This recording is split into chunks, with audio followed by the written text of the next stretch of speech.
Tea తాగకపోతే రోజు గడవని వాళ్ళు మనలో చాలా మంది ఉంటారు.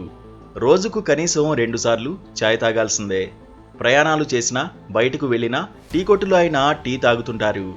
ఇక టీ కొట్టుల్లో ఒకప్పుడైతే గాజు గ్లాసులో టీ తాగేవారు. అయితే ఆ తర్వాత ప్లాస్టిక్ గ్లాసులు అందుబాటులోకి వచ్చాయి. వీటి వాడకం సులభతరం కావడంతో చాలామంది వీటినే ఉపయోగించారు. అయితే ఆ తర్వాత ప్లాస్టిక్ పై నిషేధాలు విధించడం, ప్లాస్టిక్ వల్ల ఆరోగ్యానికి ప్రమాదకరం కావడంతో క్రమంగా ప్లాస్టిక్ గ్లాసులను ఉపయోగించడం తగ్గింది. ప్రస్తుతం వాటి స్థానంలో పేపర్ కప్పులు అందుబాటులోకి వచ్చాయి. ఎక్కడ చూసినా ఇప్పుడు ఇవే కప్పులు కనిపిస్తున్నాయి. అయితే పేపర్ గ్లాసుల్లో టీ తాగడం ఎంతవరకు మంచిదన్న దానిపై కూడా భిన్న వాదనలు వినిపిస్తున్నాయి. పేపర్ గ్లాసులో టీ తాగడం వల్ల క్యాన్సర్ వచ్చే అవకాశాలు ఉంటాయనే చర్చ నడుస్తోంది. నిపుణుల అభిప్రాయం డిస్పోజల్ కప్పుల్లో అధిక మొత్తంలో బిస్ఫినాల్, బీపీఏ కెమికల్స్ ఉంటాయి.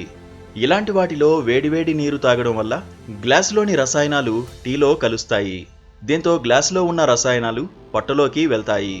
దీర్ఘకాలంలో ఇది క్యాన్సర్కు దారితీస్తుందని నిపుణులు చెబుతున్నారు. సాధారణంగా పేపర్ కప్పుల వల్ల ఎలాంటి హాని ఉండదని ప్రజలు భావిస్తారు. కానీ వీటి తయారీలో బీపీఏ రసాయనాలు వాడుతారు. ఇది మరింత ప్రమాదకరమని హెచ్చరిస్తున్నారు. కాలక్రమేణా ఇది క్యాన్సర్కు దారితీస్తుందని అంటున్నారు. డిస్పోజబుల్ కప్పుల తయారీలో అనేక రసాయనాలను ఉపయోగిస్తారు. ఇందులో రసాయనాలతో పాటు మైక్రోప్లాస్టిక్స్ను ఉపయోగిస్తారు. ఈ మైక్రోప్లాస్టిక్స్ రసాయనాలు థైరాయిడ్ వ్యాధి ప్రమాదాన్ని పెంచుతాయి. కాబట్టి పేపర్, ప్లాస్టిక్ పాత్రలకు బదులుగా స్టీల్ లేదా మట్టి కప్పులను వాడాలని నిపుణులు సూచిస్తున్నారు. మట్టి కప్పుల్లో టీ తాగడం వల్ల చాలా ప్రయోజనాలు ఉన్నాయని నిపుణులు చెబుతున్నారు. మట్టి కప్పుల్లో సహజ ఆల్కేన్ ఉంటుంది.